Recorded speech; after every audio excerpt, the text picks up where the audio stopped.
Alrighty, so we have some boxes. So let's unbox them and let's see what we got in these boxes.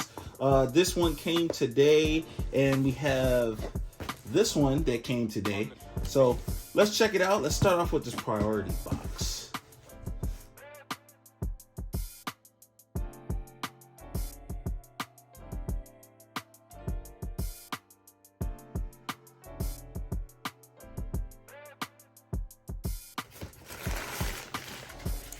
Uh-oh.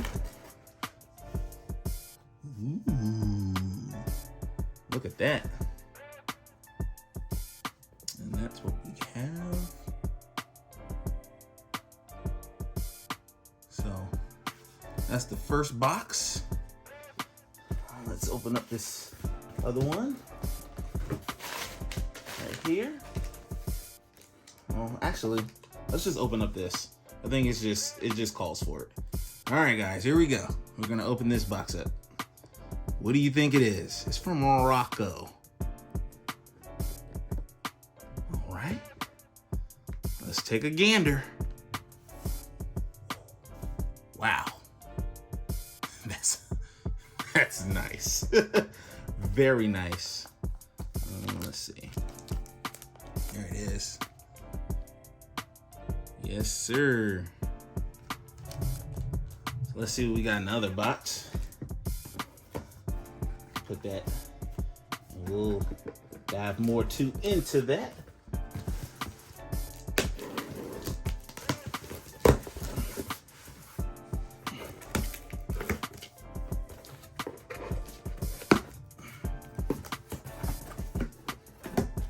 Got our trains receipt, because I got it from Trains. Woohoo! And boom, we got some matching passenger cars.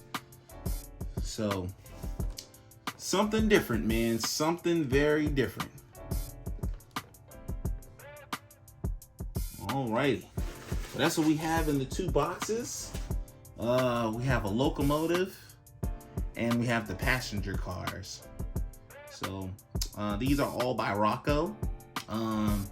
Apparently this is my first foreign engine.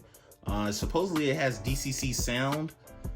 So I'm gonna test it out and see how it works, and and get back to you guys about how this works and how this model is very, very interesting and very cool. And I really picked this up because of the color scheme. It's a very nice color scheme, so it catches the eye. Definitely, it just catches the eye. So it's something I really wanted. So I went for it and I got it. I got this off of Macro Mundu. I think that's how you say it. So that's where I got the locomotive from, and I got the passenger cars to match it from trains.com. So they had these up there, and I decided to grab them. So, all right, let's see what it looks like.